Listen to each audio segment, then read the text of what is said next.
రీసెంట్‌గానే 'నాగార్జున' గారు 'గలాటా ప్లస్‌లో' అనుకుంటా ఆయనైతే చెప్పడం అయితే జరిగింది. హిందీ సినిమాలో నేను చేయటం వల్ల, అదేవిధంగా ఇలాంటి ఇండివిడ్యువల్ రోల్స్ చేయటం వల్ల, క్యారెక్టర్ రోల్స్ చేయటం వల్ల నాకు హిందీలోను మిగతా భాషల్లో కూడా నాకు విస్తీర్ణంగా పాత్ బ్రేకింగ్ ఏదంటే స్క్రీన్ అనేది ఓపెన్ అయిందని చెప్తున్నారు.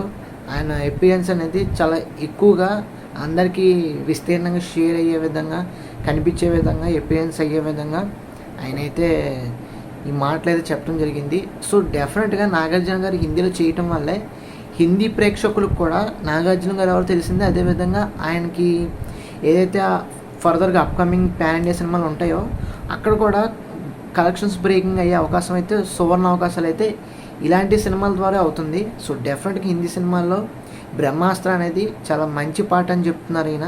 సో 'బ్రహ్మాస్త్ర' అనేది చిన్న రోల్ అయినా సరే నాకు అన్ని విధాలుగా కూడా మార్కెట్ అనేది హ్యూజ్ లెవెల్లో ఓపెన్ అయిందని చెప్పేసి 'నాగార్జున' గారు అయితే చెప్పడం జరిగింది. సో డెఫినెట్‌గా ఇప్పుడు తమిళ్లో చేశారు, అదేవిధంగా హిందీలో చేశారు, ఇంకా మిగతా భాషలో చేసినా కానీ డెఫినెట్‌గా తెలుగులో ఒక స్టాండ్ అలోన్ ఫిల్మ్ చేసి అది పాన్ ఇండియా రేంజ్లో రిలీజ్ చేస్తే కనుక డెఫినెట్‌గా 'నాగార్జున' గారికి పాన్ ఇండియన్ ఎపీల్ అయితే డెఫినెట్‌గా వస్తుంది. అందులో నో డౌట్ అనమాట.